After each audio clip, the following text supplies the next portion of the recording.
কিসের নামাজ? ইশরাক।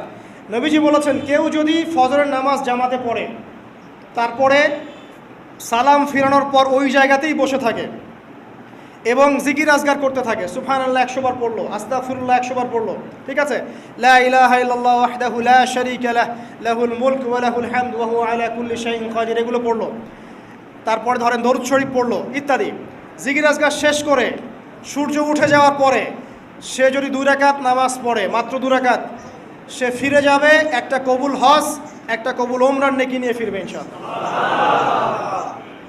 আরেকটা নামাজ আছে, যদি পসিবল হয় পড়তে পারেন, 8টা থেকে 10টার মধ্যে পড়ে ফেললে ভালো, এরপরে সূর্য উঠে যায়, সূর্য গরম হয়ে যায়। সেটা হলো আপনার এই চাশতের নামাজ, যেটাকে আমরা বলি সলাতুদ দুহা, চাশতের নামাজ। আমরা অনেকে রিজিকের সমস্যায় ভুগি না, দারিদ্রতা, রিজিকের সমস্যা, আমাদের অভাব,